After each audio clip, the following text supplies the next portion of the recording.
Entonces, hoy vamos a ver la séptima parte. Aquí tengo 6, esta es la séptima parte.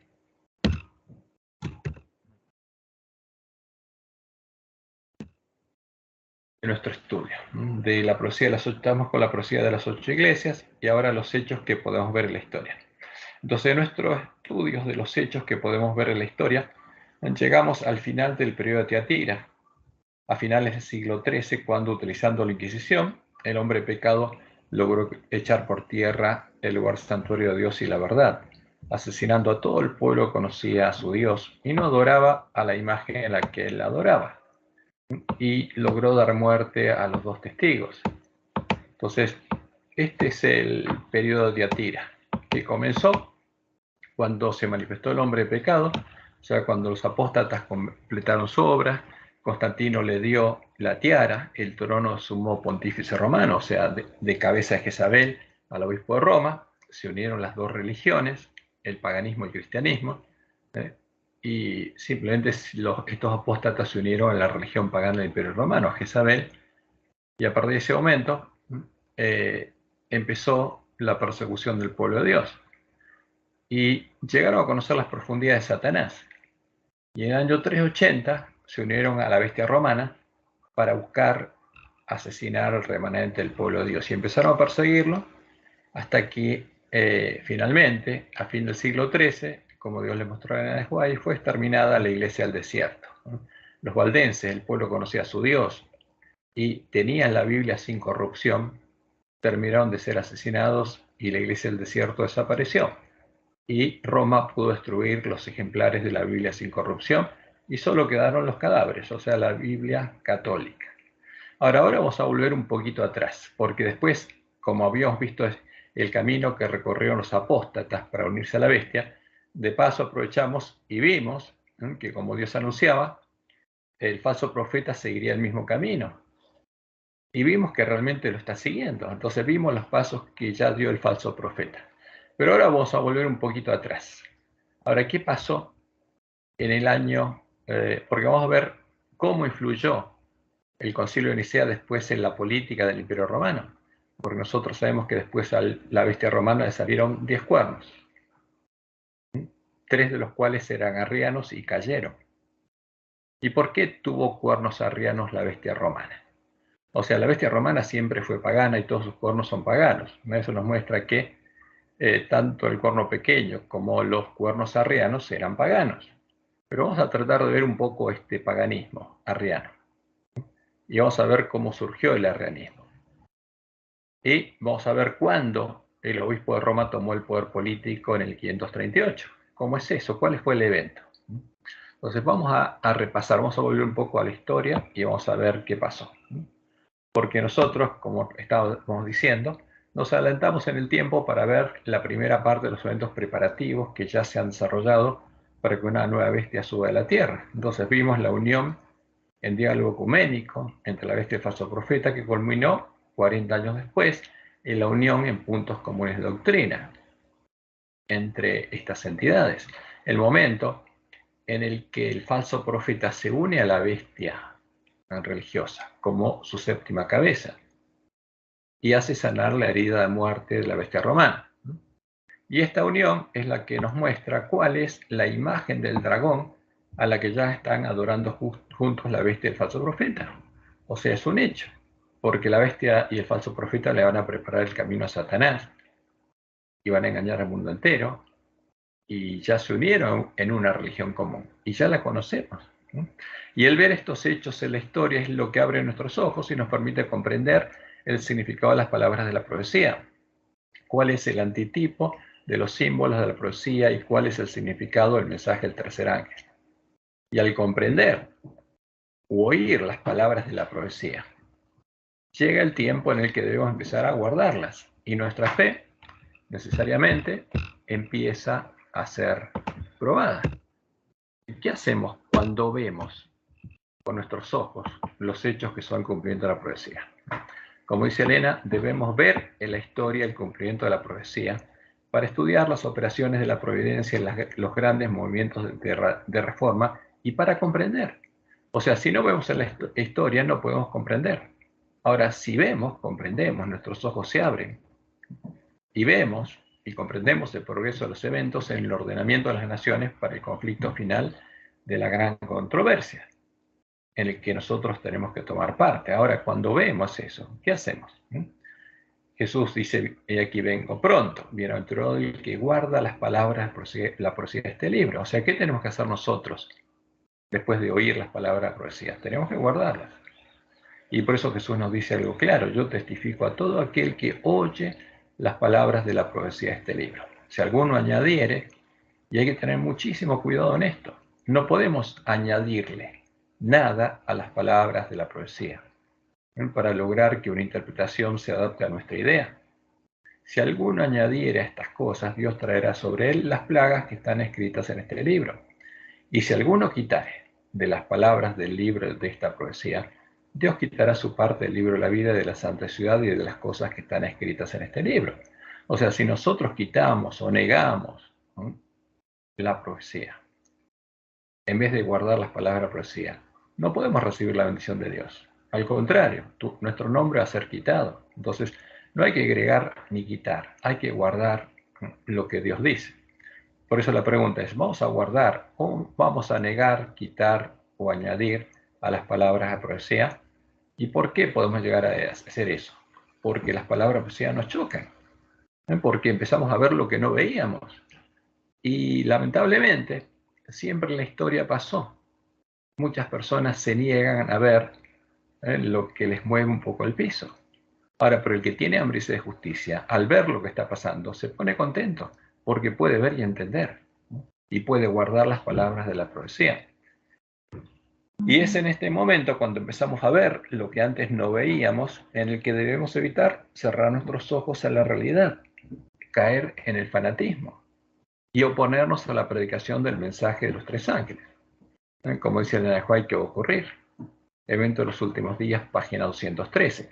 El mensaje del tercer ángel no será comprendido por aquellos que se niegan a caminar en su gloria creciente, porque entienden y se niegan a aceptar. Y entonces no van a comprender el resto, porque como se niegan, no van a tener más luz. Y los tales llamarán una luz falsa a la luz que iluminará la tierra con su gloria. Por eso es un tema delicado.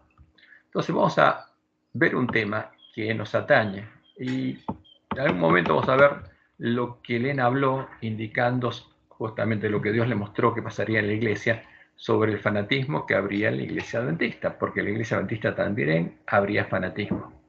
Entonces vamos a ver un poquito el fanatismo en la iglesia cristiana. No, abrirla, que corra aire. Y también esta. Bueno, la mayoría de las religiones, las abiertamente paganas y las que son parte de la tradición cristiana de Babilonia, existen gracias a la extensión del fanatismo entre sus seguidores, que creen ciegamente a lo que dicen los líderes de las instituciones religiosas a las que pertenecen, sin detenerse a analizar racionalmente los hechos que están frente a sus ojos o negándose a analizarlos, cerrando sus ojos a la realidad. Y esto es así. Ahora, esto es lo que pasa en nuestro mundo. Y no solamente pasa en la religión, pasa a veces en la política, en muchos aspectos. Entonces, cuando uno va a la definición de lo que es el fanatismo, esta es una de las definiciones. El fanatismo es el apasionamiento del fanático. Es una actitud o actividad que se manifiesta con pasión exagerada, desmedida y como irracional. Y tenaz en defensa de, entre otros, una idea, teoría, cultura, estilo de vida, etc. El fanático es una persona que defiende con tenacidad desmedida sus creencias y opiniones. También es aquel que se entusiasma y preocupa ciegamente por algo. Entonces, fíjense las características: irracionalidad y ceguera. El psicólogo de la religión, que no sé cómo nombrarlo, pues es un nombre noruego, creo, ha definido el término fanatismo como la búsqueda o defensa de algo de una manera extrema y apasionada que va más allá de la normalidad. Y el fanatismo religioso es el que nos atañe a nosotros, se define por la fe ciega. Ahora, por ejemplo, la Iglesia Católica le pide a los católicos fe ciega en la Iglesia. La persecución de los disidentes, como hizo Roma, y la ausencia de la realidad. Entonces, hay tres patas del fanatismo: la fe ciega, la persecución de los disidentes, que es el fruto, y la ausencia de la realidad, porque el fanático tiene cerrados los ojos y no puede ver. Entonces, ese es el tema y es muy delicado. Entonces, las características esenciales del fanatismo religioso de una falsa fe, primero es la irracionalidad. Fe en una creencia que no respeta las reglas del pensamiento racional. Porque si uno analizara racionalmente lo que cree, no lo creería. Y no se puede sostener frente a un análisis racional de sus fundamentos. Entonces, irracionalidad implica eso. Entonces, ¿por qué la persona lo cree? Porque no puede pensar, porque le enseñaron a creer eso y no puede pensar por su cuenta. Ceguera. Y la ceguera viene por cerrar los ojos voluntariamente a los hechos evidentes que contradicen a su creencia. Porque hay hechos que los contradicen. Por ejemplo, una así dice Jehová. Y que otros pueden ver y analizar racionalmente para poder mantener su fe. Entonces cierran los ojos porque quieren mantener su fe, aunque ven que es falsa. Eso es la ceguera. Ausencia de la realidad, incapacidad de conectarse con la realidad, con los hechos evidentes que muestran la existencia de una realidad distinta a la de su fe. Entonces, cuando uno cierra los ojos, queda ausente de la realidad. Y finaliza esto con odio y persecución a los que piensan diferente, a los que no creen en su fe.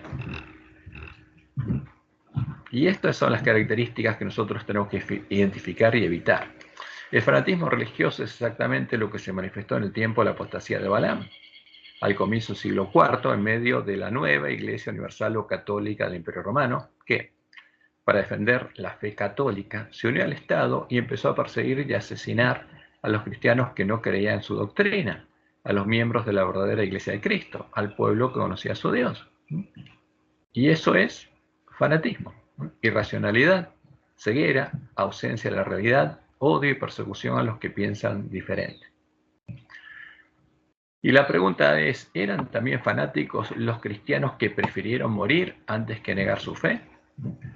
A primera vista puede parecer que lo eran, pero no lo eran. Puede parecer que era una pelea entre fanáticos. Ellos, los cristianos verdaderos, proclamaban el evangelio con pasión y defendían tenazmente su fe, que era para salvación de sus hermanos, pero lo hacían con amor y en forma racional. Esa es la gran diferencia, ya que su fe no era ciega, estaba basada en la realidad, en hechos, que todos podían observar y comprobar racionalmente. Y ellos nunca odiaron ni persiguieron al que opinaba diferente.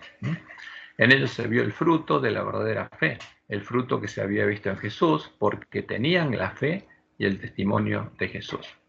Como dice Pablo, la fe es por el oír y el oír por la palabra de Dios. Entonces la verdadera fe tiene una regla de fe. No es oír a una persona o un credo, sino es oír a la palabra de Dios, como leemos en Romanos 12, 1 y 2.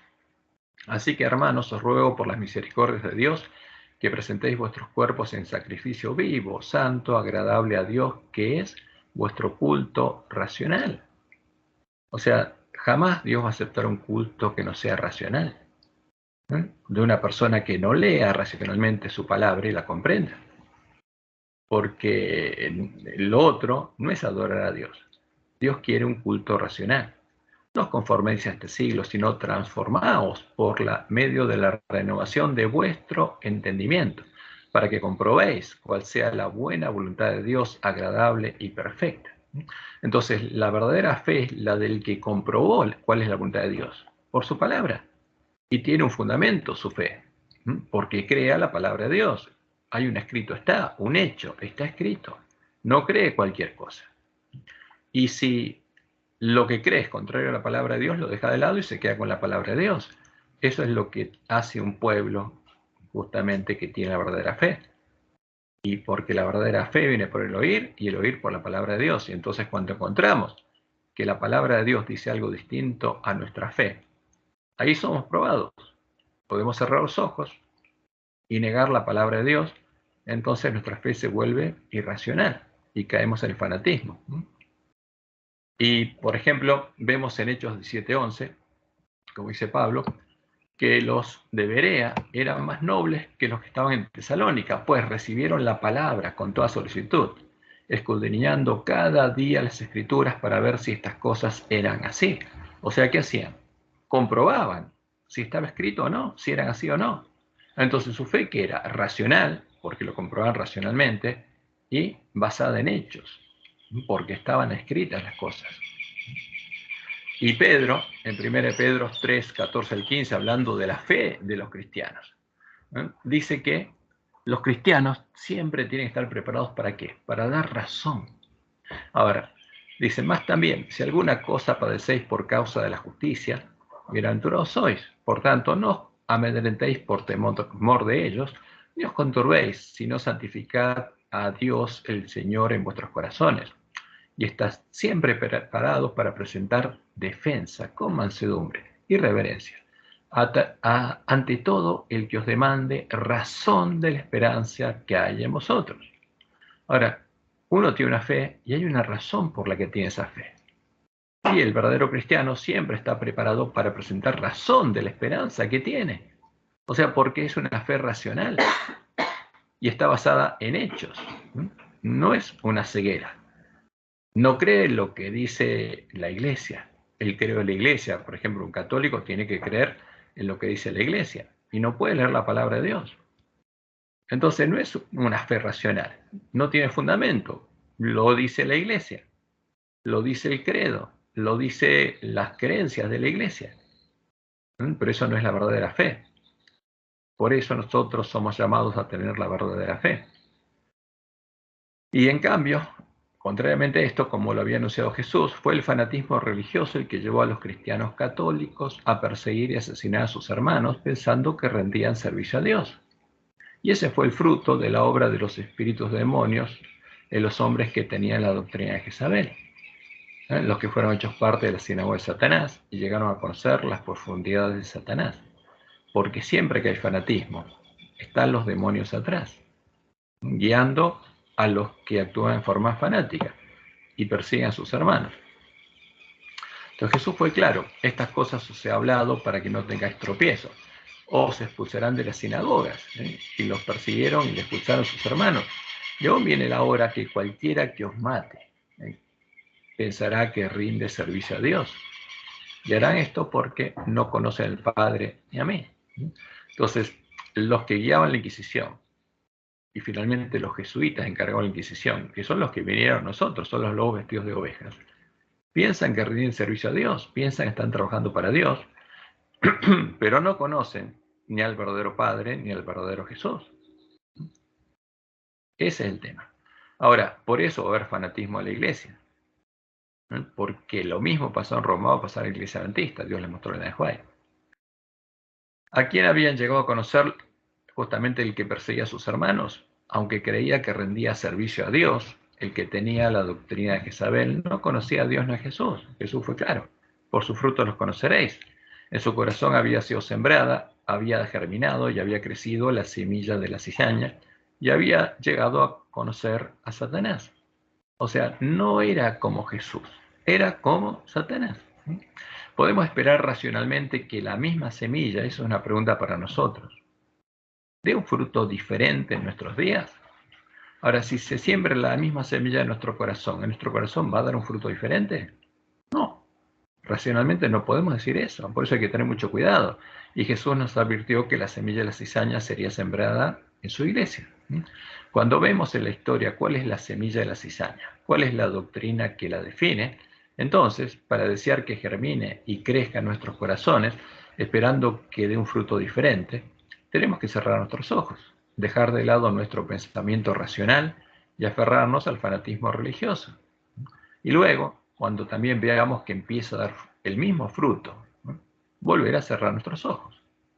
Por eso cuando vemos, tenemos que clamar a Dios para que nos dé sabiduría para entender qué es lo que tenemos que hacer. Y como dice Elena, la fuerza es el último recurso de toda religión falsa. Entonces, toda religión que aplica la fuerza no es guiada por Dios a hacer eso. Al comienzo ensaya la atracción, la seducción, como lo hizo el rey de Babilonia con el poder de la atracción de la música y del espectáculo. Entonces, por eso nosotros tenemos que tener mucho cuidado cuando cuando hay un llamado se pone música. Porque Dios dijo que no tenemos que hacer eso. Está claramente estipulado en los consejos que Dios le dio a Elena. Porque Él no hace eso. Si estas atracciones inventadas por hombres inspirados por Satanás no lograban lograr que esos hombres adoraran la imagen, las hambrientas llamas del horno encendido estaban listos para consumirlos. Lo mismo sucederá ahora. Entonces hay que tener cuidado frente a eso. Como Dios le mostró a Elena, para poder abrir nuestros ojos deberíamos ver el cumplimiento de la profecía en la historia de la iglesia cristiana. Entonces, comprendiendo claramente cuál es la semilla de la cizaña y cuál es el pleno significado del mensaje del tercer ángel, nuestra fe sería aprobada. Como dice ella en Primeros Escritos, página 118. Y luego el tercer ángel, dijo mi ángel acompañante, su obra es terrible, su misión es tremenda. Es el ángel que ha de separar el trigo de la cizaña, porque tiene que mostrar cuál es la cizaña. Y algunos van a rechazarlo, y van a cerrar los ojos y lo van a negar. Porque el mensaje del tercer ángel tiene que mostrar cuál es la puerta ancha y el camino espacioso. Por eso su misión es tremenda. Es el ángel que ha de separar el trigo de la cizaña. Tiene que mostrar cuál es la imagen en la que adora la bestia religiosa y sellar o atar el trigo para el granero celestial. Estas cosas debieran absorber completamente la mente y la atención. Por eso es muy importante que seamos rigurosos y racionales en nuestro análisis e interpretaciones, para no agregar ni quitar a las palabras de profecía ni al significado de los eventos que observamos. Entonces vamos a ver algo que es interesante, que es la historia del arrianismo. O sea, volvemos un poquito atrás al concilio, un poquito antes del concilio de Nicea. ¿Qué pasó ahí? El entender qué es el arrianismo, cuándo fue creado y cómo fue creado, es muy importante para el pueblo adventista, porque muchos pioneros eran arrianos antitrinitarios y creían que el arrianismo era la verdad acerca de Dios, la verdad en la que creía el pueblo de la iglesia primitiva. Y actualmente hay muchos adventistas que adoptaron la posición arriana de los pioneros. Y eso es evidente. En la iglesia adventista hay muchos que piensan y sostienen que la posición arriana de los pioneros es la verdad. Roma indica que Arrio negaba la divinidad de Jesucristo, alegando que el Dios Padre existía antes que él y le había creado de la nada. O sea, según Roma, Arrio decía que Jesús era un ser creado. Pero los hechos muestran otra cosa. Ahora, ¿por qué Roma dice esto? Porque tiene que justificar lo que es injustificable. Cuando uno ve la historia, se da cuenta que hay algo que no cierra en lo que dice Roma. Arrio no decía eso. En la historia podemos ver que el arrianismo fue creado por Arrio al mismo tiempo en el que, en la escuela y en la iglesia de Alejandría, y usando los mismos dogmas filosóficos paganos, porque Arrio, como Alejandro y Atanasio, eran miembros de la misma escuela filosófica, y usaron las mismas cosas sacrificadas a los ídolos, junto con Arrio, con Alejandro y Atanasio modelaron las mismas imágenes, aunque ellos modelaron el dogma de la Trinidad. Arrio tenía creencias comunes con ellos, como quedó reflejado en el Credo de Nicea, porque el Credo de Nicea es lo común entre Arrio, Atanasio y Alejandro. Para no extendernos, nos vamos a hacer una síntesis de los hechos que podemos ver en la historia. Primero, a comienzos del siglo IV, a los apóstatas que habían reconocido a Constantino, habían reconocido que Constantino había visto a Cristo, porque Constantino dice, vi a Cristo, y los apóstatas asintieron con él, para unirse a él. Y ellos habían sentido que Constantino había visto a Cristo en su visión del sol con una cruz. O sea, el sol con una cruz era Cristo. Y se habían unido a él en diálogo ecuménico y hacían la obra de Balaam, asesorándolo en cómo unir a los cristianos y a los paganos en la adoración de un Dios común. A ellos, Constantino les solicitó la redacción de un credo que definiera cuál era el Dios y la fe de los cristianos, al que ellos decían reconocer en su visión. Como ellos decían que Cristo era el que él había visto, entonces les encargó, bueno, refléjenlo en un credo, así lo podemos enseñar. Pero para Constantino, ese era el Dios Hijo del Dios Sol. Entonces él sabía que esa imagen, porque todos los paganos identificaban así a los hijos dioses, a los hijos del Dios Sol, que ese era el Hijo del Sol. Y como los cristianos estos le habían sentido que ese era Cristo, entonces dijo, bueno, ayúdenme a reflejarlo en un credo. Como su Cristo le había dicho, haciéndolos adorar a esa imagen, Constantino lograría vencerlos. Y ellos siguieron adelante, o sea, los hizo entrar y entraron de cabeza ahí.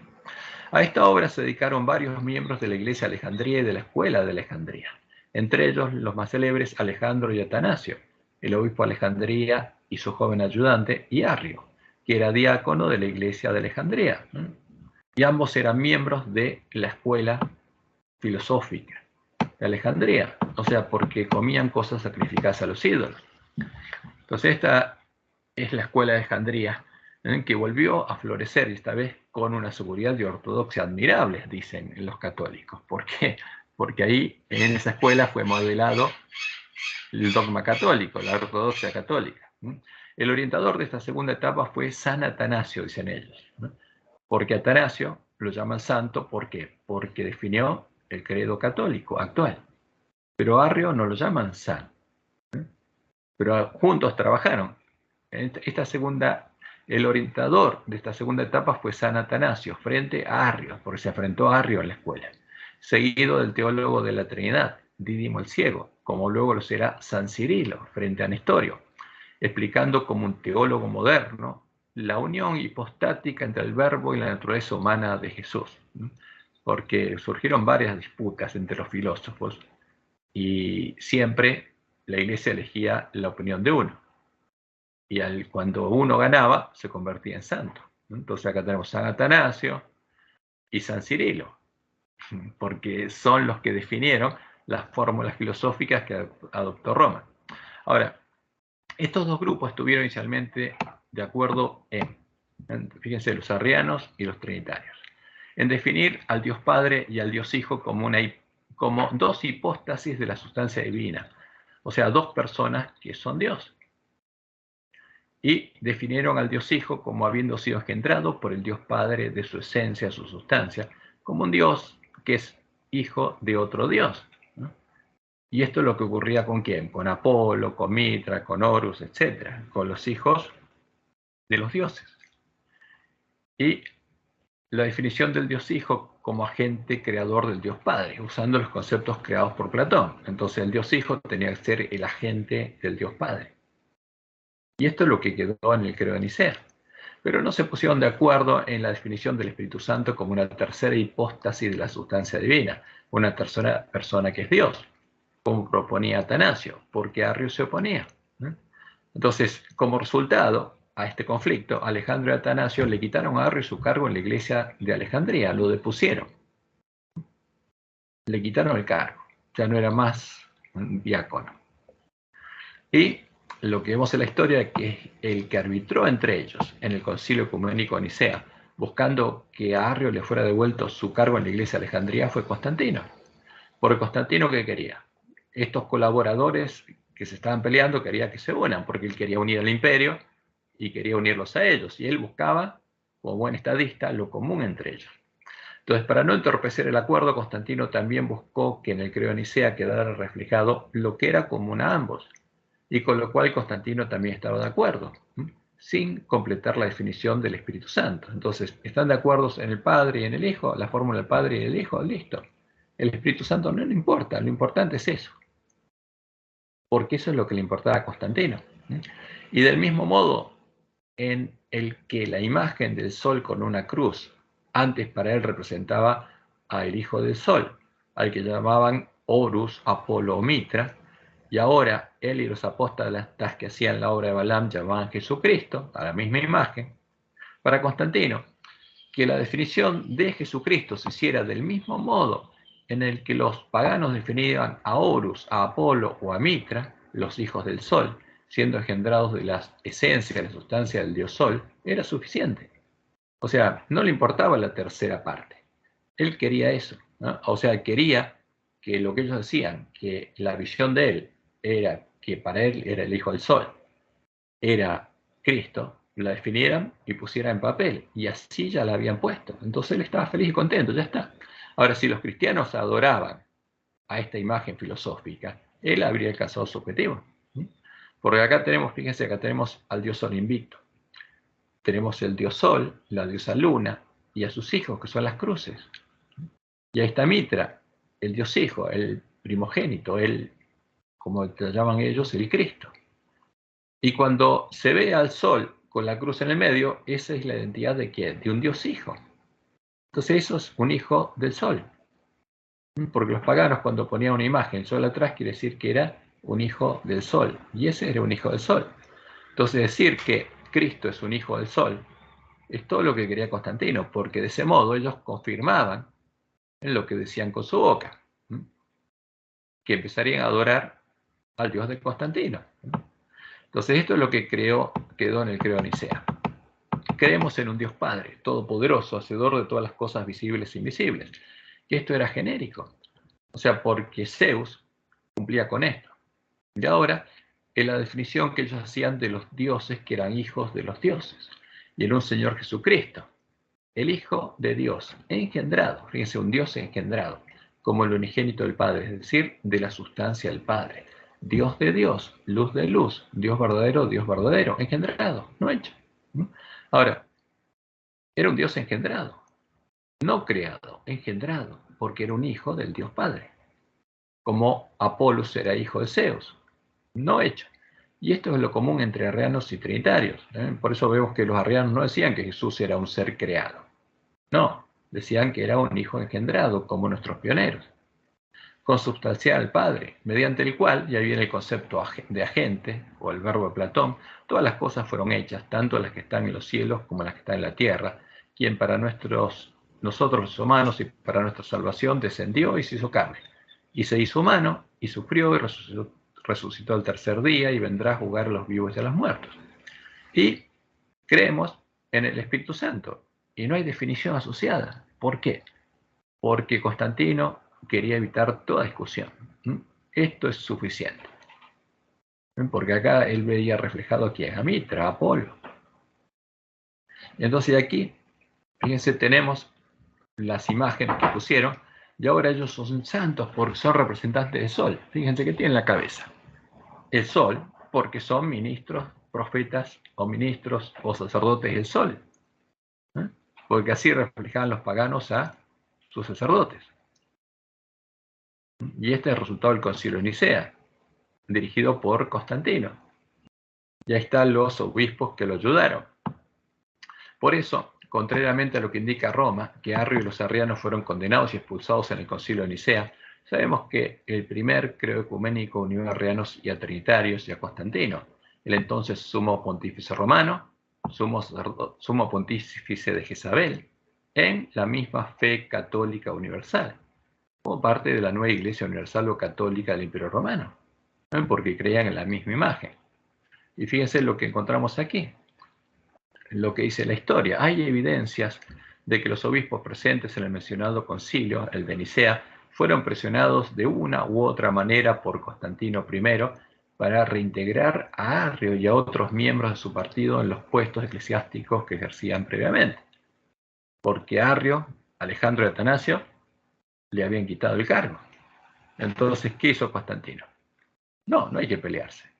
Ahora existe el credo común y Arrio cree lo mismo que ustedes. Bueno, ahora vuélvanlo a poner en su cargo. Porque eso es lo que buscaba Constantino, una fe común. Y a partir de ese momento, las iglesias católicas fueron repartidas entre obispos católicos arrianos y obispos católicos trinitarios, porque los arrianos eran católicos. No es que un arriano no era católico, eran católicos, porque eran miembros de la misma Iglesia Universal y tenían el mismo credo. Y Constantino fue bautizado por un obispo arriano, Eusebio de Nicomedia, que había sido nombrado obispo de Constantinopla. Acá está la historia, unos párrafos de la historia de Eusebio. Eusebio de Nicomedia y Constantinopla.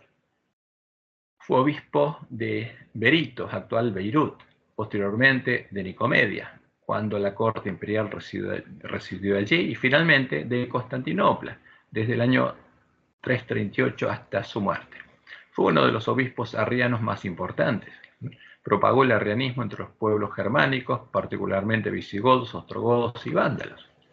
Entonces, si después del Concilio de Nicea fue obispo de las iglesias católicas, es porque era católico. No es que el arrianismo había sido quitado, es lo que Roma dice para hablar de su ortodoxia.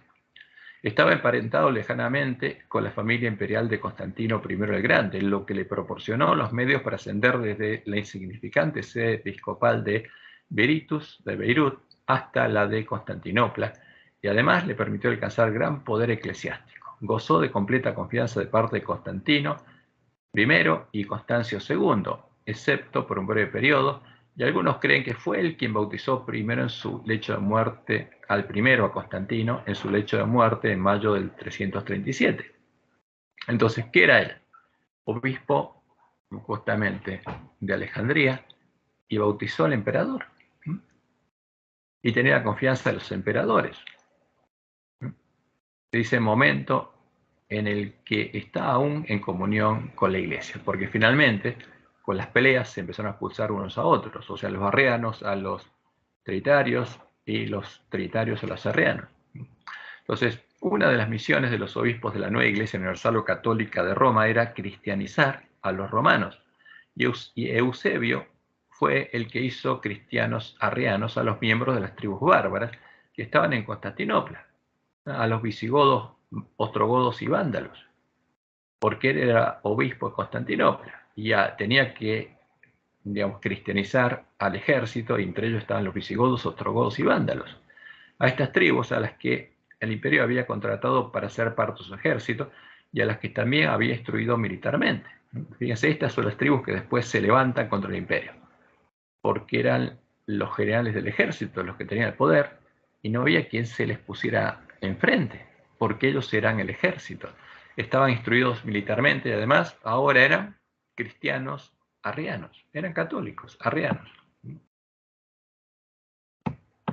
El hecho de que los uniera el credo de Nicea en una fe común no hizo que cesaran las disputas entre arrianos y trinitarios, porque fueron terribles las disputas. Como había poder en el medio, las disputas fueron tremendas, porque a ninguno de los dos los guiaba el Espíritu de Dios, sino ambos eran habitación de demonios. El poder del que gozaban hizo que las disputas entre ellos se arrecieran cada vez más, buscando cada uno de ellos imponer sus ideas y excomulgar a los otros. Es una pelea política dentro de la Iglesia Católica. Acá hay unos párrafos de lo que pasó. La controversia acerca del arrianismo se desarrolló durante todo el siglo IV. Involucró a muchos miembros de la Iglesia, simples creyentes, sacerdotes, monjes, obispos, emperadores y miembros de la familia imperial romana. Los emperadores romanos Constancio II y Valente, o sea, pues de Constantino, hubo emperadores que eran arrianos, eran católicos arrianos. Se convirtieron en arrianos o semiarrianos. También se hicieron arrianos los godos, vándalos y lombardos. Hay evidencia, justamente hablando de esto, este es lo que copiamos antes, de que los obispos presentes en el mencionado concilio fueron presionados de una u otra manera por Constantino I para reintegrar a Arrio y a otros miembros de su partido en los puestos eclesiásticos que ejercían previamente, porque por la disputa, lo habían echado. Y ahora, usando el poder de Constantino y de Constancio y Valente, toman el poder y ellos empiezan a perseguir a los otros. Hicieron expulsar a Atanasio. Entre ellos se encontraba Atanasio, a quien, por oponerse a la medida imperial, se le exilia forzadamente de su sede en Alejandría. O sea, ahora Alejandro y Atanasio pierden su sede en Alejandría. ¿En favor de quién? De los arrianos. Y pierden el poder por oponerse a los arrianos. Posteriormente es cancelado y exiliado por el emperador Constancio II, encarcelado y exiliado por el emperador Constancio II, quien decidió apoyar en forma activa a los arrianos, aún sin compartir la totalidad de su doctrina. Entonces, ¿qué pasa en la Iglesia Católica? Empiezan las peleas internas, y los emperadores se ponen de un lado, de otro, y todo eso sigue así hasta el año 382, cuando se soluciona, digamos, todo. Ya finalmente en el año 380 viene el edicto de Tesalónica, y después, en el 381, en el concilio de Constantinopla, ¿qué dice, digamos, el emperador? Que se terminen las peleas. Finalmente, en el 381, en el concilio de Constantinopla, con el apoyo del emperador Teodosio, fue adoptada como credo de la Iglesia Católica la fórmula trinitaria de Atanasio. El arrianismo fue formalmente condenado como herético y los arrianos fueron expulsados de la Iglesia Universal o Católica del Imperio Romano, siendo restaurados a sus cargos los obispos trinitarios. Porque fíjense, hasta ese momento, los arrianos tenían el poder de la Iglesia Católica. Entonces, esto es historia, son hechos. La gran medida adoptada por el primer concilio de Constantinopla fue la revisión del credo niceno, también añadiendo otros artículos. El nuevo credo pasó a denominarse credo niceno-constantinopolitano, porque el credo niceno era mezcla con el arrianismo, y ahora no, tenía que ser trinitario puro. Y por eso en el credo niceno-constantinopolitano es la definición definitiva de la creencia en la Trinidad de Roma. Entonces, se declaró la consustancialidad del Espíritu Santo con el Padre y con el Hijo. O sea, el credo de Nicea no estaba definido, ahora sí, son tres personas, coiguales, coeternas, con la misma esencia, la misma sustancia. Entonces, ¿qué dice? Creemos en el Espíritu Santo, Señor y Dador de la vida, que procede del Padre, que con el Padre y el Hijo recibe una misma adoración y gloria, que habló por los profetas. Entonces ahora hay una tercera hipóstasis de la sustancia divina, una tercera persona, que es el Espíritu Santo, que es Señor y Dador de vida. Ahora, con este añadido, se fijaba la ortodoxia de la Iglesia afirmando la divinidad tanto del Hijo, contra los arrianos, dicen, pero los arrianos no creían que no fuera divino, como del Espíritu Santo, contra los neumatómacos, dicen ellos. Al final del concilio, el emperador Teodosio emitió un decreto para su imperio, declarando que las iglesias debían restaurar a aquellos obispos que habían confesado la igualdad en la divinidad del Padre, el Hijo y el Espíritu Santo. Entonces, a los trinitarios ahora se los vuelve a sus cargos y se quita definitivamente a los arrianos. Entonces, esa es la historia. Entonces, los que creían que había solo dos personas que eran divinas, eran católicos, no eran verdaderos cristianos, eran católicos, y eran políticos, y eran miembros de la Iglesia de Alejandría, y usaban las mismas definiciones, las mismas cosas sacrificadas a los ídolos que los paganos. Entonces, ¿qué pasó? Los obispos arrianos expulsados se exiliaron en las tribus bárbaras que se habían convertido al arrianismo. Entonces fueron de Roma y después volverían con los arrianos. La de abajo, claro, esa, gracias. El César, la cabeza de la bestia romana, justamente le había dado su poder y su autoridad política a la ramera romana, o sea, a la religión romana, para que empezara a perseguir al pueblo de Dios en todo el territorio de la bestia. Pero se levantarían las tribus bárbaras, a la bestia romana saldrían sus 10 cuernos, y en el año 476 el emperador romano perdería su dominio en la parte occidental del territorio de la bestia, incluyendo la ciudad de Roma. Por lo cual, en la parte occidental, la ramera se quedaría sin apoyo político. O sea, ahí ahora gobernaban ¿quiénes? Porque a la ramera la había establecido el César y ahora había otros cuernos. Entonces se quedaría sin apoyo político para perseguir al pueblo de Dios y bajo el dominio de otros reyes, 3 de los cuales eran arrianos, godos, que los godos eran visigodos y ostrogodos, vándalos y lombardos. Mientras que en la parte oriental la ramera romana seguiría estando sentada sobre el mismo poder, el de la cabeza de la bestia, el emperador. Entonces, la ramera romana era ramera en todo el imperio, no en una parte. ¿Y qué pasó? Con la ayuda de la cabeza de la bestia romana, el emperador Justiniano, que para lograr unir nuevamente bajo su dominio a todos los territorios del imperio, reconocería al Papa como cabeza de todas las iglesias. Entonces, ¿qué hizo Justiniano? Él dijo, bueno, Constantino siguió este camino para lograr la unidad, bueno, voy a seguir el mismo. Entonces no puede estar dividida la iglesia. Tiene que haber una sola iglesia. Y el obispo de Roma tiene que ser la cabeza. ¿Por qué? Porque de ese modo él extendería su poder a Roma, porque quería que el Papa lo ayudara a retomar el poder político en esa parte del imperio. Entonces, Justiniano reconoce al Papa como cabeza de todas las iglesias, incluyendo las iglesias orientales, y le delega autoridad ejecutiva, poder para corregir herejes. Ahora, pero como él no domina en Italia ni en Roma, esa autoridad era, digamos, virtual, porque no le puede dar una autoridad que no tiene. Entonces, hasta que él no recupere poder en ese territorio, el Papa no puede ejercer ese nuevo título ni esa autoridad. Entonces, el emperador recuperaría el territorio del norte de África y de la península itálica, volviendo justamente a gobernar, acá falta una, la ciudad de Roma y sobre todo la península itálica. Entonces, el emperador recupera ese territorio que había perdido. Y la cabeza vuelve a gobernar sobre Italia y sobre Roma. Y entonces el Papa empezaría a tener poder político en el territorio occidental de la bestia. Y con su poder de corrector de herejes, que en vez de Justiniano se lo había dado Jesús, según él.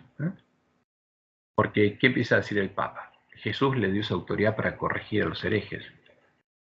Sometería a los 7 reyes restantes, que, como Clodoveo, rey de los francos, se convertirían al catolicismo. Entonces, va un poco a la historia. Vamos a repasar esto rápido. Alarico, con los visigodos, invadió la península itálica y saqueó Roma en el año 410 después de Cristo. O sea, en el 395 empezó Atila con su primera invasión. Pero la primera invasión seria de la península itálica fue Alarico, con los visigodos, que llegó hasta Roma y la saqueó en el año 410. Odoacro, caudillo de los érulos, tomó la ciudad de Roma y depuso al último emperador romano de Occidente, Rómulo Augustulo, en el año 476. Y ahí cayó la ciudad de Roma en manos de las tribus bárbaras. Ahora, ¿qué pasó? Las otras tribus bárbaras, por ejemplo los ostrogodos, estaban en Constantinopla porque las había contratado ¿quién? El emperador. Y ahora el emperador los manda a recuperar ese territorio.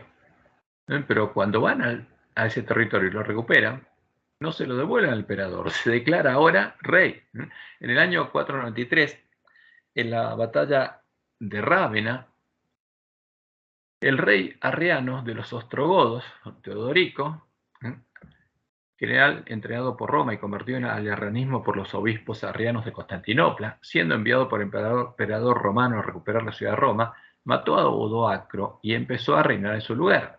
Entonces hay un primer cuerno arriano arrancado, que era ¿quiénes? Los érulos. Este es primer cuerno arrancado. ¿Qué pasó con los vándalos?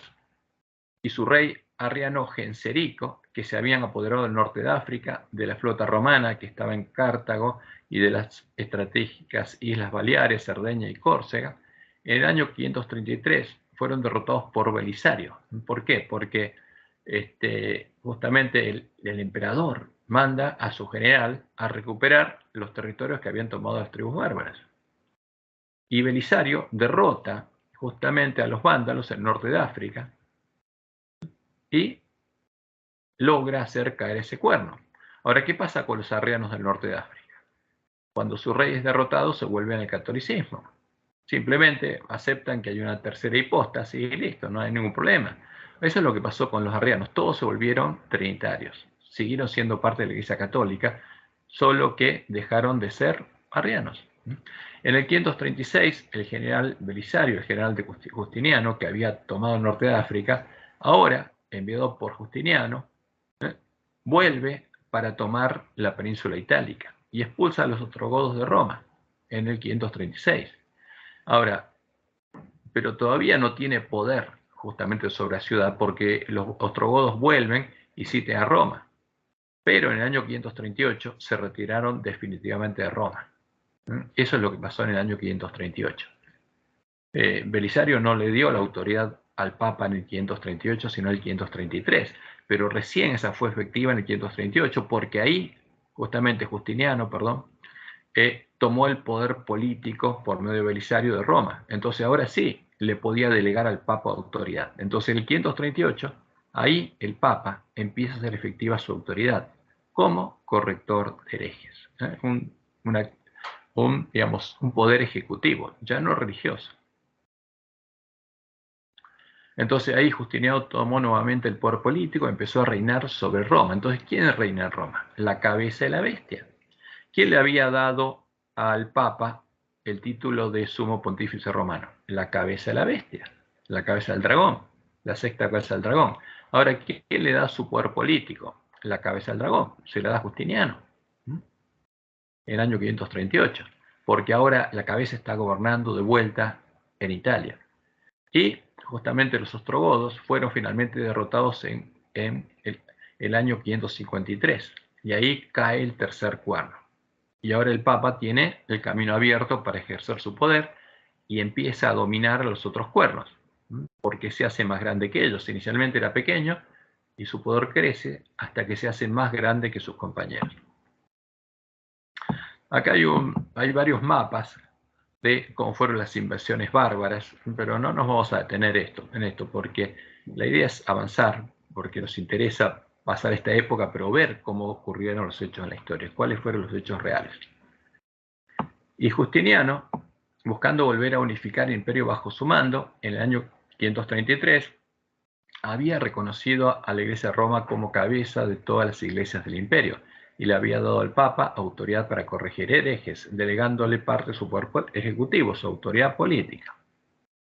Y a partir de 538 después de Cristo, esa delegación se hace efectiva y el Papa empieza a usar esa autoridad para llegar a dominar y a gobernar como cuerno pequeño sobre los otros cuernos de la bestia.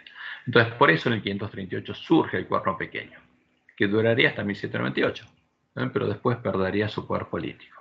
Y usa ese poder para perseguir en todo el territorio de la bestia romana, usando el poder de la cabeza católica de la bestia y el poder de los 7 reyes católicos que quedan, por todo se convierte el catolicismo, al remanente de la verdadera iglesia de Cristo, la iglesia que estaba en el desierto, con pocas aguas, y seguía elevando la bandera un blanco puro en la que estaba escrito pureza y santidad a Jehová. Entonces, y este es un mapa, ahora vamos a ver un mapa de cómo estaba el Imperio Romano en ese tiempo. Porque no es que el Imperio Romano había caído, ¿no? Eso es un verso. El Imperio Romano no había caído, estaba vivo y coleando. Y aquí vemos la extensión del Imperio Romano, del Imperio Bizantino en el 550 después de Cristo bajo el reinado justiniano. Entonces, no solamente tenía Asia Menor, tenía la parte de Oriente, tenía Egipto, el norte de África, había recuperado el sur de España, sino que había recuperado las islas más principales, o sea, todas las islas del Mediterráneo, toda Italia, toda Dalmacia, ¿no? Toda la parte de Tracia y lo que llamaba Iliria. Entonces, la bestia estaba gobernando donde en Italia. No había caído el Imperio Romano, ahí estaba vivito. Simplemente que la bestia se estaba repartiendo el poder político entre los cuernos y la cabeza. Y ahora quedaban ¿cuántos cuernos? 7. De los 10 quedaban 7. Entonces quedaban los suevos, los visigodos, los francos, los alamanes, los que estaban en el norte de Europa, etc. Y sobre todos ellos llegó a dominar el Papa, porque eso es lo que decía la profecía. Y lo que decía la profecía se cumplió. Ahora, la cabeza de la bestia siguió vivita todavía por muchos años más. No es que había pasado el Imperio Romano, estaba vivo. Y el emperador romano fue el que le dio sus 2 coronas al Papa. Primero el poder religioso y después el poder político, en el 538. Y voy a achicar un poco esto.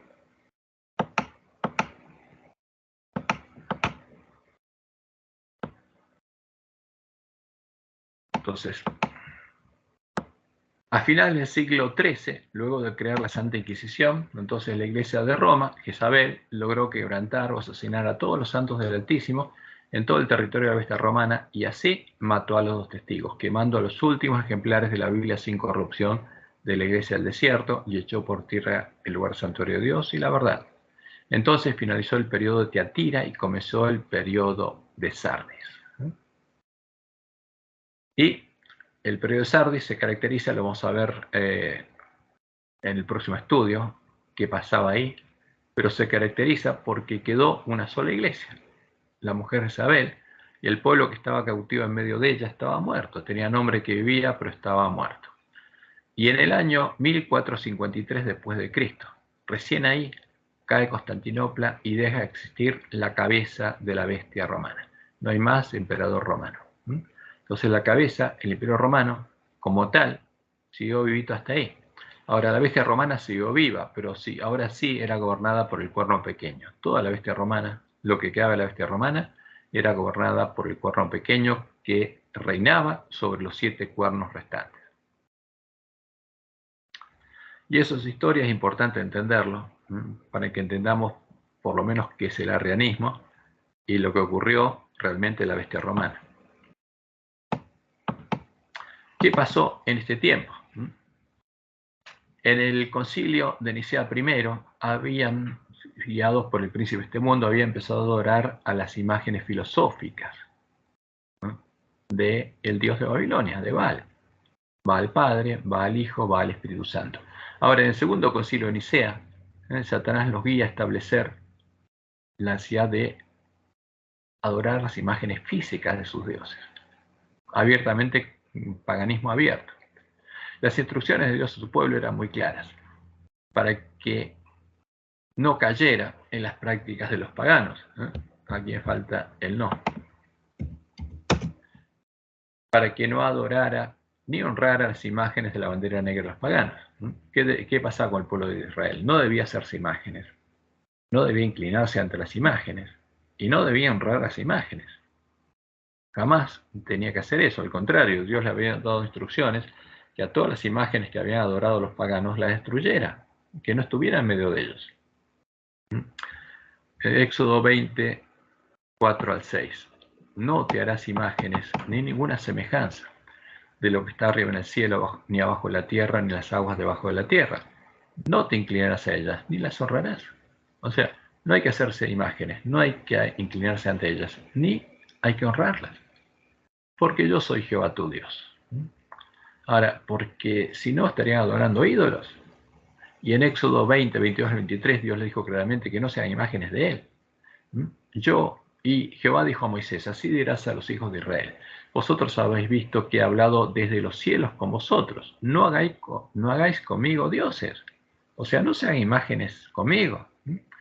Y Moisés, cuando le habla al pueblo, justamente, y está en Deuteronomio 4, 15 a 19, les dice lo siguiente, guardad pues mucho vuestras almas, pues ninguna figura visteis el día que Jehová habló con vosotros de en medio del fuego, para que no os corrompáis, y hagáis para vosotros escultura, imagen de figura alguna, efigie de varón o hembra, figura de animal alguno que está en la tierra, figura de ave alguna alada que vuele por el cielo.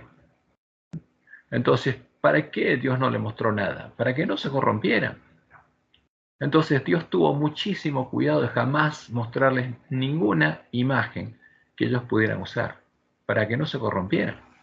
Ahora, pero en el Nuevo Testamento nosotros vemos que aparecen muchas manifestaciones e imágenes, pero eso no lo hizo Dios, porque Dios no haría eso para que el pueblo se corrompiera y se hiciera imágenes como las hizo Roma.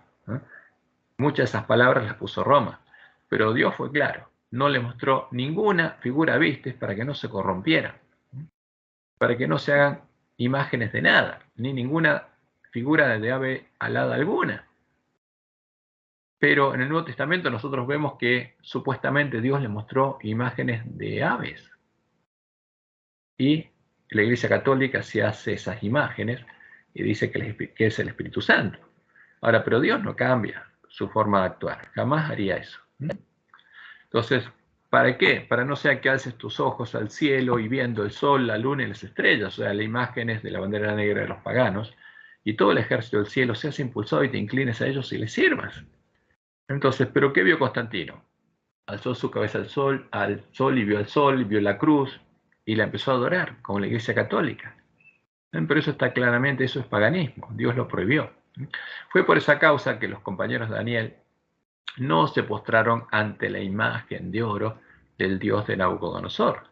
Y el pueblo conocía a su Dios, no adoró las imágenes filosóficas definidas en la doctrina de la Trinidad, el dogma de la Trinidad, creado por la Iglesia Universal o Católica del Imperio Romano. Y en el año 787, en el segundo concilio de Nicea, como lo explica Roma en su catecismo, el Espíritu Santo que habita en Roma, sabemos que es habitación de demonios, o sea, al Espíritu Santo que habita en Roma, ¿a quién llama Espíritu Santo ellos? A esos espíritus que habitan ahí, y que ya los había guiado a cambiar el día de reposo, del sábado al domingo, el día del sol, y a crear las imágenes filosóficas del Dios de las fortalezas, y a buscar extirpar la herejía de los verdaderos cristianos. Ahora este Espíritu Santo guió a los sacerdotes y pontífices romanos a violar abiertamente el tercer mandamiento de la ley de Dios, haciendo, honrando y adorando a las imágenes físicas de sus dioses, a las imágenes a las que ellos habían adorado y seguían adorando los paganos. Artículo 1161 del Catecismo Romano, que dice: todos los signos de la celebración litúrgica hacen referencia a Cristo, dice. También las imágenes sagradas, porque ahora a las imágenes, lo que Dios prohibía hacer, las honran y las llaman sagradas, de la Santísima Madre de Dios. O sea, hay una mujer que es una diosa que tiene un hijo que es Dios, y de los santos. Significa en efecto a Cristo que es glorificado en ellos, manifiestan la nube de testigos, que continúan participando en la salvación del mundo. O sea, los que mueren siguen participando en la salvación del mundo. Y a los que estamos unidos, sobre todo en la celebración sacramental. A través de sus íconos, o sea, estas imágenes, es el hombre a imagen de Dios. ¿Cómo? Adorando imágenes, el hombre es transformado a imagen de Dios, finalmente transfigurado a su semejanza, o sea, observando imágenes. Quien se revela a nuestra fe e incluso los ángeles recapitulados también en Cristo. Entonces, acá está justamente lo que definieron el Concilio de Nicea II. Siguiendo la enseñanza divinamente inspirada de nuestros santos padres, los padres son los dirigentes de la Iglesia, y la tradición de la Iglesia Católica, pues reconocemos ser del Espíritu Santo que habita en ella. Entonces, ¿qué dicen? Bueno, el Espíritu Santo que habita en la Iglesia Católica nos guió a hacer esto. Definimos con toda exactitud y cuidado que las venerables y santas imágenes. A ver, ¿qué dijo Dios? No las honrarás. Y ellos dicen, sí, hay que venerarlas. Violando abiertamente los mandamientos de Dios. Por eso volaron el tercer mandamiento de la ley que ellos enseñan. Lo quitaron directamente. El sábado lo pasaron al domingo y la adoración de imágenes la eliminaron. Y pusieron guardar las fiestas. ¿Qué fiestas? Las paganas. Definimos con toda exactitud y cuidado que las venerables y santas imágenes, como también la imagen de la preciosa y vivificante cruz. Dios prohibió eso. ¿Qué significaba la cruz? Ya lo vimos. Un símbolo de los dioses paganos, el dios sol. Pero ahora adora las imágenes del sol, tiene que adorar la imagen del sol, de la cruz, etc. Tanto las pintadas como las de mosaico u otra materia conveniente se expongan en las santas iglesias de Dios. Entonces, abiertamente las iglesias católicas las vuelven a transformar en templos donde se adora imágenes paganas. Y ahora se exponen, guiados por el Espíritu Santo que habita en Roma. Se expongan en las santas iglesias de Dios, en los vasos sagrados y ornamentos, en las paredes y en cuadros, en las casas y en los caminos, tantos las imágenes de nuestro Señor Dios y Salvador Jesucristo, como las de nuestra Señora Inmaculada, la Santa Madre de Dios, de los santos y de todos los santos y justos. Y acá, obviamente, esto es triste, pero es la historia. Entonces, este es el fruto del Espíritu Santo que guía a Roma, el que definieron en la doctrina de la Trinidad de Roma. Entonces, como Dios nos dijo, nosotros tenemos que observar estos hechos.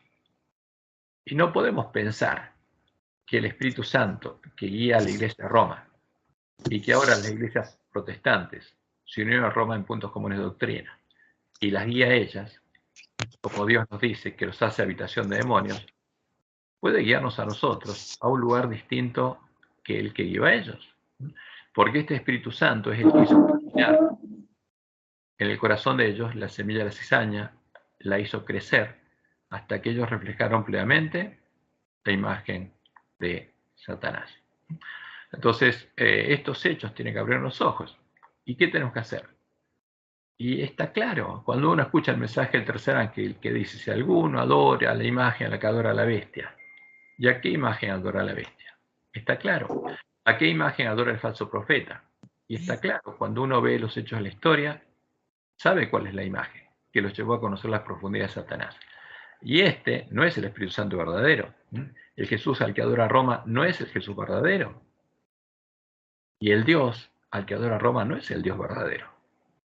Por eso le ha sentido muy claro el mensaje del tercer ángel.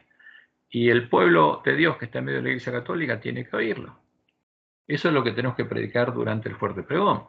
Si alguno adora esta imagen, que ya dio fruto en Roma, y va a recibir el mismo fruto, va a tener la marca de la bestia, porque va a recibir la marca de la bestia en su frente, en su mano, porque va a tener el carácter, llegar a tener el carácter de quién, del príncipe de este mundo, porque los espíritus demonios es lo único que pueden hacer. Y es claro lo que tenemos que predicarle al pueblo de Dios que está en medio de las iglesias caídas, en medio de Babilonia. Para los pastores protestantes no lo van a predicar, porque ya se unieron a Roma en los mismos puntos comunes de doctrina. En la misma definición de Jesús y de la Trinidad que hizo Roma en el concilio de Constantinopla, porque ese es el credo común ahora entre católicos y protestantes. Pero nosotros tenemos que predicar la verdad.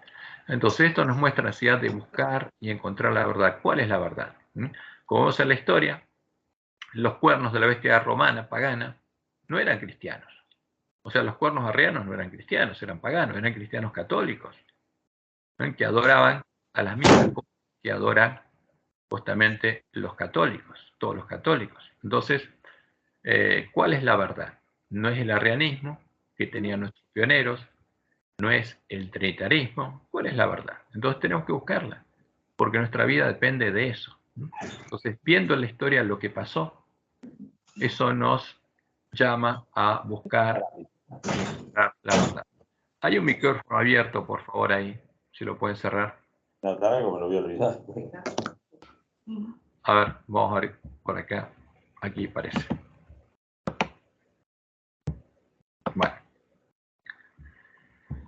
Bueno, vamos a ver estas imágenes. ¿A dónde llevaron estas imágenes? Entonces vamos a ver, ya que estamos, algunas de estas imágenes.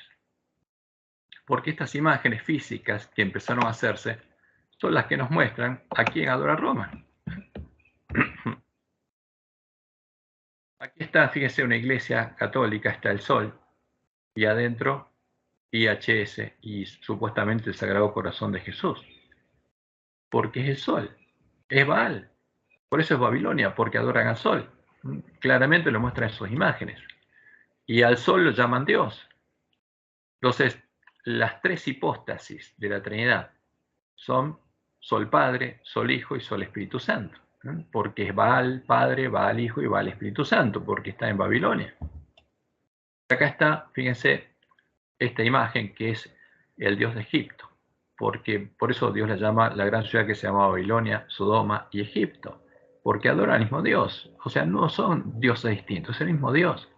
El mismo Dios de Egipto, el de Babilonia, el de Grecia. Porque los dioses romanos son los dioses griegos. Y acá tenemos a quién, al sumo pontífice romano, con su Dios en su mano. Es el Dios Sol, de donde sale Cristo, porque este es el hostiario, y de ahí sale Cristo. Porque, y a las imágenes de Zeus la llaman Dios Padre. A las imágenes de Apolo lo llaman Dios Hijo.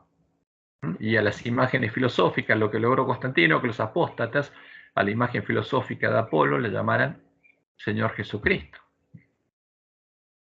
Ahora, eso es lo que Dios dijo que pasaría. Fíjense que en Ezequiel 8, 15 al 16, estaría pasando medio el pueblo de Dios. Luego me dijo, ¿no ves, hijo de hombre?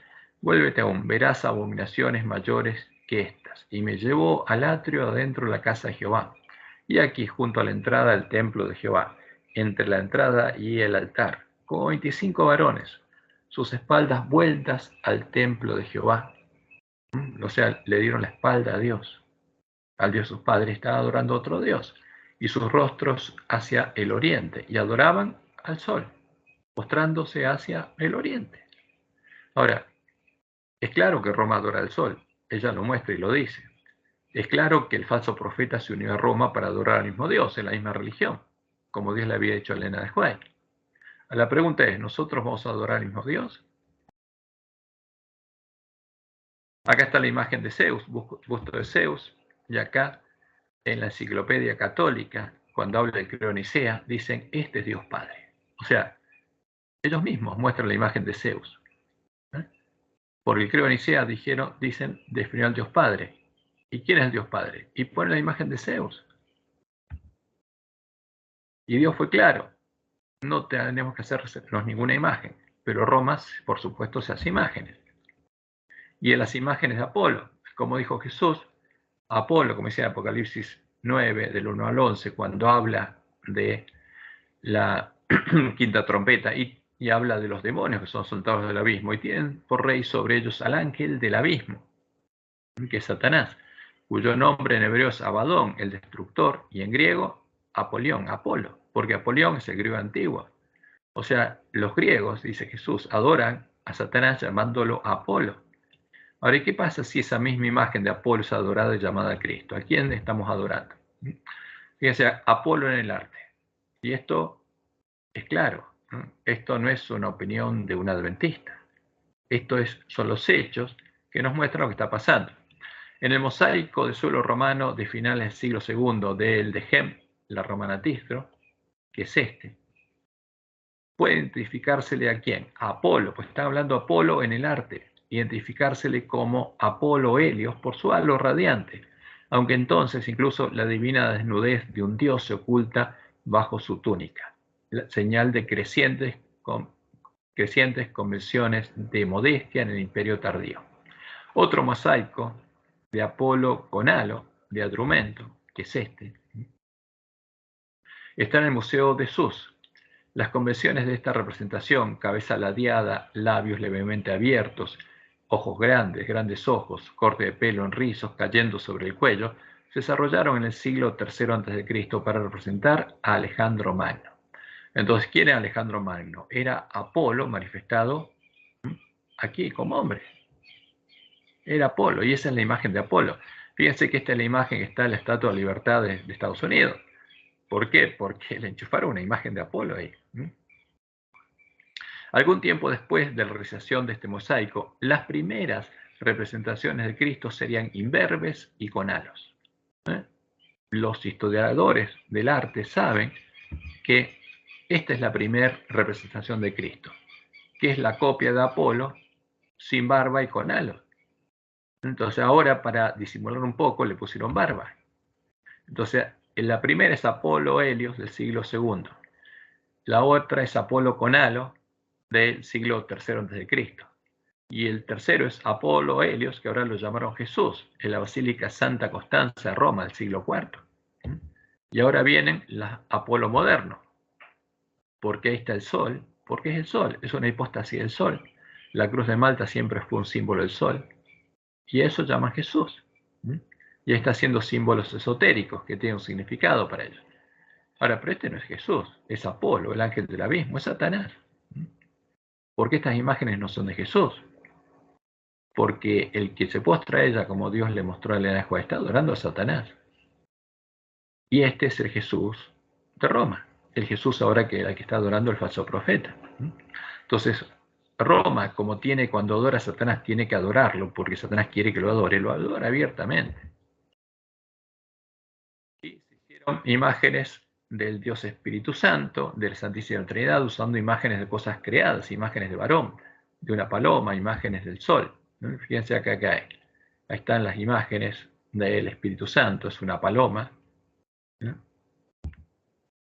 Y aquí está justamente las imágenes de la Trinidad. El Sol Padre, el Sol Hijo y el Sol Espíritu Santo, Sol Paloma. Y Dios le dijo claramente que no se hagan este tipo de imágenes. O sea, el que hace este tipo de imágenes está violando la ley de Dios. Y se hicieron imágenes del Dios de la Trinidad y de su sustancia, usando imágenes de cosas creadas también, imágenes de hombres, figuras de humanas, ¿no? De aves aladas, del sol. Entonces acá está la Trinidad, las tres hipóstasis del sol. Y ahí como se dibuja al Dios Padre. Acá el sol, porque directamente el sol y sus tres hipóstasis. Y acá están las tres personas, las tres hipóstasis del sol, que tienen la cabeza del sol. Y estas son las imágenes que adora Roma. Pero este es un ídolo. Dios no puede ser asemejado a ninguna cosa de estas. Y este es el ídolo al que adora Roma. Ahora, a este ídolo está adorando el falso profeta. El tema es que nosotros no lo adoremos. Y como lo dice Apocalipsis claramente, cuando se habla de lo que va a ser la bestia, va a ser adorar a la imagen a la que adora la otra bestia. Aquí hay sabiduría. El que tiene entendimiento cuente el número de la bestia, pues es número de hombre. Y su número es 666. Eso es lo que figura en el Apocalipsis. 666. Son tres hombres. Eso es lo que Dios nos dice. Y queda acá tres imágenes de hombres. 666. No solamente Vicarios Filii Deis da 666 cuando lo contamos, sino que la imagen a la que adora Roma son tres imágenes de hombre. Claramente, hay que tres hombres sentados que tienen el sol en la cabeza, signos de que son hipóstasis del sol o sacerdotes del sol. Eso es lo que adora Roma. Y por supuesto, como vimos recién, eliminó el segundo mandamiento. Perdón, el tercer mandamiento, de no hacerse imágenes. No te harás imágenes, ni ninguna semejanza. No te inclinarás a ellas ni las honrarás. Y un católico adora eso, y adoraron al Dios del cielo y del infierno, la tierra del infierno, porque como Constantino le dio la tiara, según ellos, entonces le dio autoridad en el infierno. Ahora, pero como Dios es la misma esencia, es Dios del cielo y del infierno, entonces el Dios del infierno es el otro yo del Dios del cielo, pero es el mismo Dios, la misma esencia, la misma sustancia. Y esto es lo que define Roma. Ahí está el purgatorio, donde este Dios, el Dios de Roma, purifica con fuego, como Moloch, y los saca del fuego. Una vez que están limpitos y blanquitas las ropas, los saca de ahí. Aquí tienen justamente las imágenes, donde hablan del juicio que hay después de la muerte, donde son juzgados los hombres, se pesa inmediatamente después de la muerte sus méritos y van al infierno o al cielo. Y en el infierno son torturados. Pero este Dios que tortura no es el Dios de la Biblia. Esto es Moloch, porque simplemente es el paganismo puro traducido como cristiano, porque los que hablaban del juicio después de la muerte eran los egipcios, los griegos, los romanos, todos. Que hablan de la inmortalidad del alma. Entonces, ¿qué pasa después de la muerte? Justamente adoraron un Dios que es muy diferente de Jehová, porque Dios es misericordioso y no hace esto, y no es vencido por el mal. Y adoraron al Dios que tiene dos caras. Una de ellas es el dragón, la serpiente antigua que se llama Diablo Satanás, y la otra es el alter ego, el otro yo, de todos los dioses de la Gran Babilonia. Fíjense, acá ponen a Lucifer, comiéndose a los que caen en el infierno. Y ahí lo dibujan como Baphomet, con la tiara en la cabeza, y de esa forma.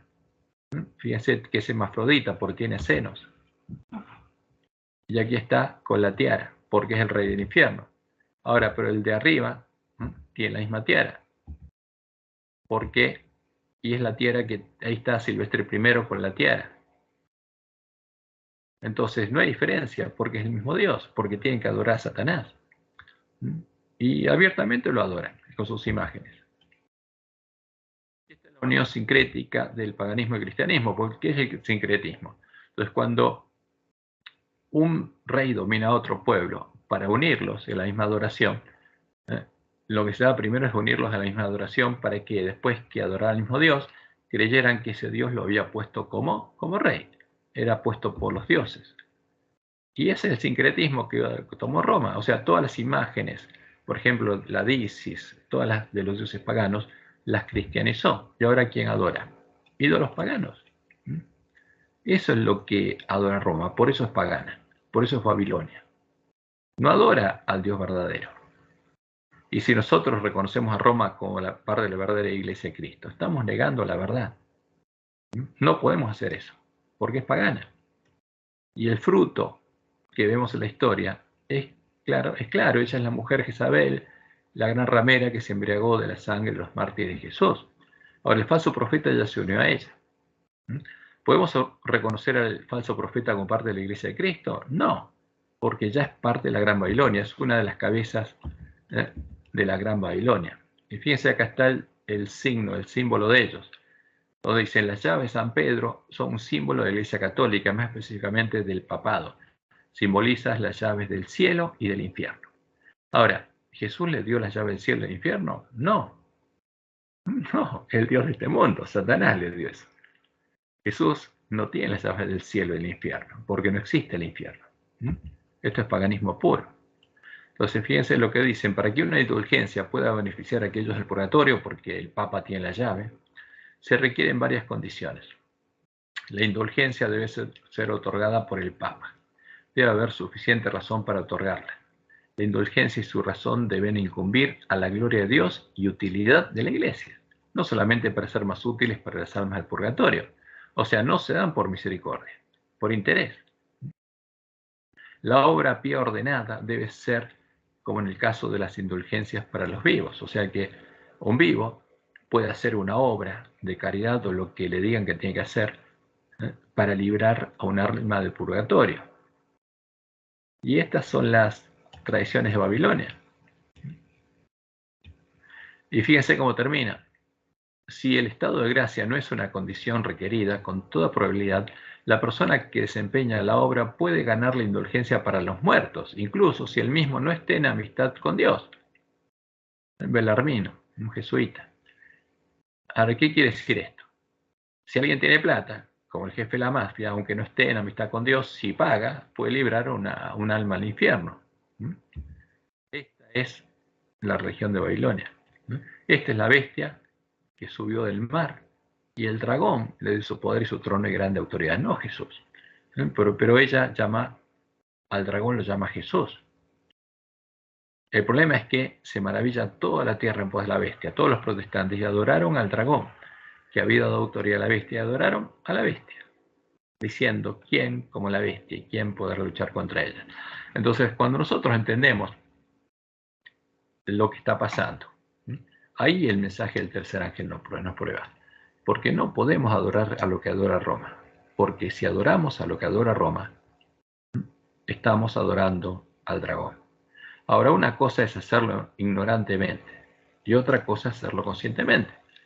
¿Qué pasó con Eva cuando ignorantemente comió del fruto y fue engañada? No perdió la gloria de Dios. Ahora, cuando Adán lo hizo conscientemente y prevaricó, le permitió a Satanás entrar en su mente y escribir su ley, darle a conocer su ciencia. Y no hubo vuelta atrás, porque como dice Pablo, prevaricó, lo hizo conscientemente. Y llegó a conocer las profundidades de Satanás. Y sus hijos, y su primer hijo, Caín, mató a su hermano. Entonces es un tema muy delicado. Por eso el mensaje del Apocalipsis, Jesús nos dice que no agreguemos ni quitemos, porque nuestra vida depende de ello, y la vida del que escucha ese mensaje depende de escucharlo correctamente, sin que le agreguemos ni le quitemos nada. Porque nuestra misión es entender, oír la profecía y guardarla. Bueno, aquí vamos a parar con estos hechos, porque es lo que sucedió durante Teatira, y después vamos a pasar al tiempo de Sardis.